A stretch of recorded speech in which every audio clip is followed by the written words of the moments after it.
India दुनिया की six largest economy है, फिर भी एक छोटी सी country Bangladesh per capita income में इंडिया से आगे निकल रही है। सबसे पहले कुछ हेडलाइन नंबर्स देख लेते हैं। इंडिया की जीडीपी 4.1 ट्रिलियन डॉलर है और बांग्लादेश की जीडीपी 510 बिलियन डॉलर है। लेकिन ध्यान रहे कि सिर्फ साइज बड़ा होना और रिच होना दोनों अलग चीजें हैं। मतलब इंडिया का टोटल आउटपुट मैसिव है, लेकिन एवरेज इंडियन की अर्निंग्स फिर भी कम है। IMF का 2026 जीडीपी पर कैपिटा प्रोजेक्शन देखें तो Bangladesh is around $2,911 per capita और India is $2,813 per capita. Gap छोटा है पर सिंबॉलिक है। लेकिन आखिर ये हुआ कैसे?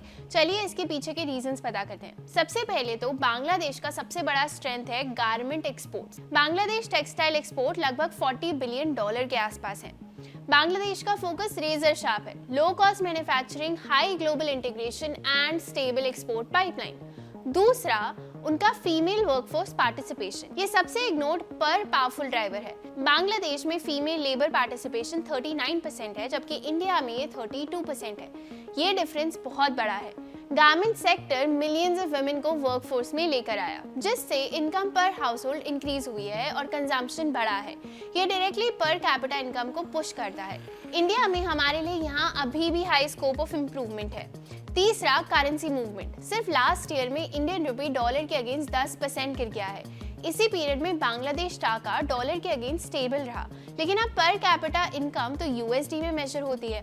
इसलिए बांग्लादेश का जीडीपी पर कैपिटा में हमसे आगे जाना पार्टली करेंसी स्टोरी भी है। अब एक अनकंफर्टेबल बात ये है, अब इंडिया का साइज बड़ा है, ये कोई एक्सक्यूज नहीं है। चाइना तो हमसे बड़ा ही है और फिर भी उसका पर कैपिटा हमसे मच हायर है। Even today as per World Bank, India remains one of the fastest growing economy.